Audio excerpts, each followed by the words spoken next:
नमस्कार, आदाब, सत श्री अकाल, जय भीम, जोहार। मेरा नाम है नवीन कुमार। यह खबर देखी आपने? हिंदी के हिंदू अखबार तो लाज के मारे चेहरा छिपाकर ही भाग खड़े हुए। बांग्लादेश ने भारत का कचरा कर दिया कचरा, भारत में खेलने से इनकार कर दिया है। तो अब कहां गए जातिवादी महिला विरोधी रामभद्राचार्य?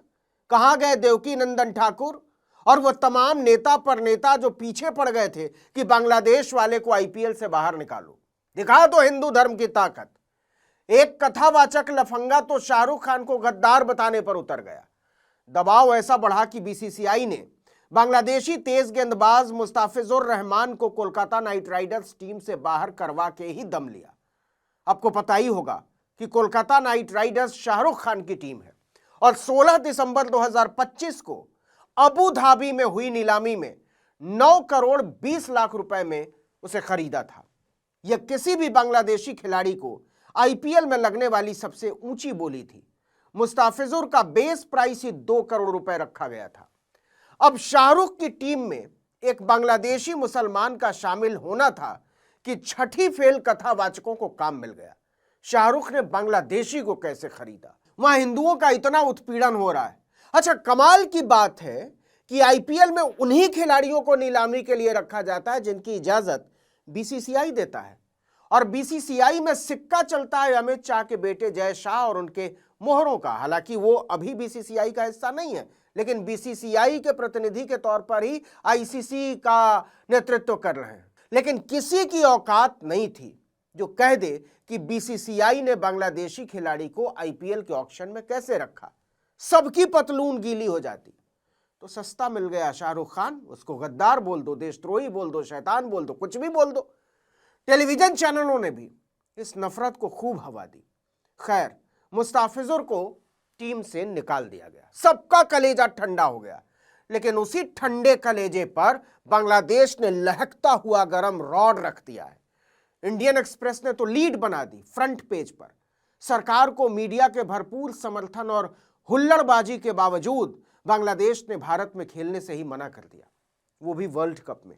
आईसीसी को बांग्लादेश ने दी सूचना, T20 वर्ल्ड कप के लिए हम भारत में नहीं खेलेंगे। बीसीसीआई के केकेआर से बांग्लादेशी खिलाड़ी को आईपीएल से बाहर करने के लिए कहने के बाद जवाबी कार्रवाई। लेकिन मामला इतना ही नहीं है। भारत और बांग्लादेश के बीच तनावपूर्ण द्विपक्षीय रिश्तों के बीच क्रिकेट के ताजा विवाद में बांग्लादेश क्रिकेट बोर्ड यानी बीसीबी ने आधिकारिक तौर पर इंटरनेशनल क्रिकेट काउंसिल यानी आईसीसी से अपील की है कि वो अगले महीने होने वाले T20 वर्ल्ड कप में बांग्लादेश के होने वाले मुकाबलों का मेजबान श्रीलंका को बना दे। इसके लिए उसने अपनी टीम की सेफ्टी और सिक्योरिटी को लेकर बढ़ती चिंताओं का हवाला दिया है। आपको बता दें कि ओरिजिनल शेड्यूल के मुताबिक बांग्लादेश को ग्रुप सी के 3 मैच कोलकाता में खेलने थे। 7 फरवरी को वेस्टइंडीज के खिलाफ होने वाला ओपनिंग मुकाबला, 9 फरवरी को इटली के खिलाफ और इंग्लैंड के खिलाफ 14 फरवरी को होने वाला मुकाबला। ग्रुप का अंतिम मुकाबला नेपाल के खिलाफ मुंबई में होने वाला था। अब सब तिलहंडे में चला गया है। आईसीसी के अधिकारी माथा पकड़ के बैठे हुए हैं। और आईसीसी का बॉस कौन है? जय शाह। मतलब कथावाचकों और भाजपा के दुम छल्लों ने जय शाह का ही कचरा कर दिया है। इंडियन एक्सप्रेस ने सूत्रों के हवाले से लिखा है कि आईसीसी के पास बांग्लादेश के मुकाबलों को शिफ्ट करने के अलावा कोई दूसरा रास्ता नहीं है। उसने लिखा है कि बांग्लादेश का अनुरोध मिलने के बाद चेयरमैन जय शाह की लीडरशिप में आईसीसी ने नया शेड्यूल बनाने की प्रक्रिया भी शुरू कर दी है। खबरों के मुताबिक जैसे ही बीसीसीआई ने बांग्लादेशी खिलाड़ी को बाहर निकालने की प्रक्रिया शुरू की, बांग्लादेश की सरकार और बीसीबी एक्टिव हो गए। मोहम्मद यूनुस की अंतरिम संस्कार में युवा एवं खेल मामलों के सलाहकार आसिफ नजरुल ने कहा कि हम बांग्लादेश क्रिकेट, अपने क्रिकेटरों और देश का कोई अपमान बर्दाश्त नहीं करेंगे। गुलामी के दिन अब बीत चुके हैं। तेजी का अंदाजा इसी से लगा लीजिए कि आईपीएल से मुस्ताफिजुर रहमान को निकाले जाने के 24 घंटे के भीतर बांग्लादेश क्रिकेट बोर्ड ने 2 आपातकालीन बैठक बुलाई, जबकि उस दिन इतवार था।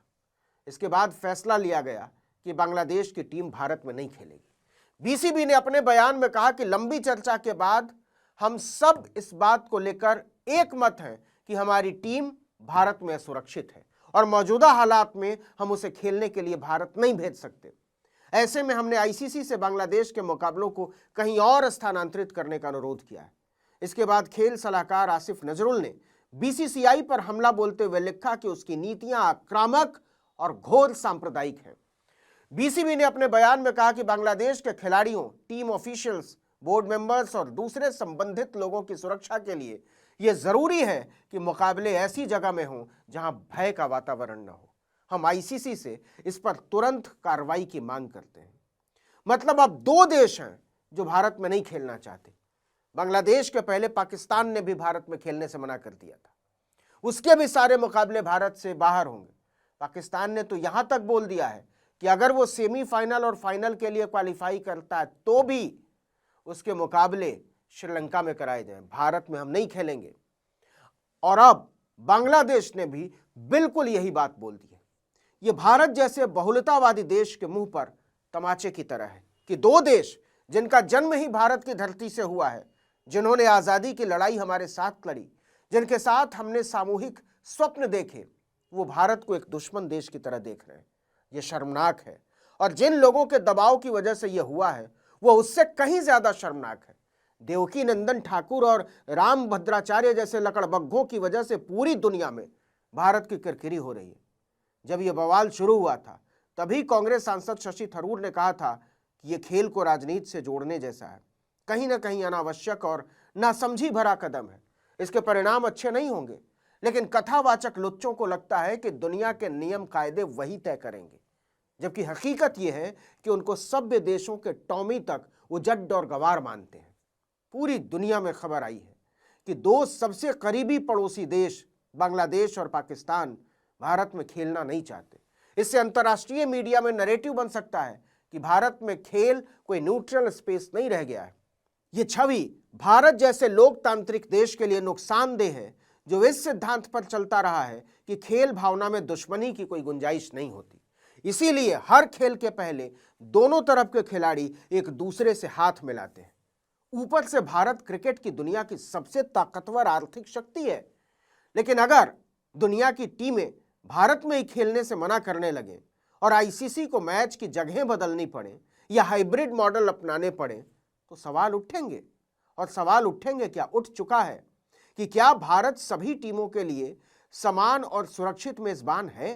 क्या भविष्य के बड़े टूर्नामेंट भारत को देने में जोखिम है? गौर कीजिए, जिस दिन नरेंद्र मोदी भारत में ओलंपिक की मेजबानी की दावेदारी की बात कर रहे थे, उसी दिन बांग्लादेश ने भारत में खेलने से मना कर दिया। एक और जरूरी बात, भारत ग्लोबल साउथ के नेतृत्व की दावेदारी पेश करता रहा है। इसकी सबसे बुनियादी शर्त है बहुपक्षीय सहयोग का समर्थक होना और सांस्कृतिक रूप से समावेशी देश, मतलब सबको साथ लेकर चलने वाला हो। ऐसे में अगर बांग्लादेश जैसे मित्र देश और पाकिस्तान जैसे पड़ोसी भी भारत से दूरी बना लेते हैं तो संदेश जाता है कि भारत इस भूमिका के लिए फिट नहीं है। यह भारत की कूटनीतिक सॉफ्ट पावर को चोट पहुंचाने वाला है। यह बिल्कुल वही स्थिति है जो कभी श्रीलंका और पाकिस्तान को झेलनी पड़ी थी। तो क्या भारत अपने छोटभइये कथावाचकों के चक्कर में अपनी वैश्विक साख को दांव पर लगाने को तैयार है? इस वीडियो में इतना ही। लेकिन अगर आपने आर्टिकल 19 इंडिया को अब तक सब्सक्राइब नहीं किया है तो फौरन कर लीजिए, बेल आइकॉन दबाइए, घंटी जैसी आकृति लाइक कीजिए और कमेंट करके बताइए हमारा वीडियो आपको कैसा लगा। हमारा ट्विटर हैंडल है article19_India और मेरा ट्विटर हैंडल है नवीन जर्नलिस्ट। नमस्कार।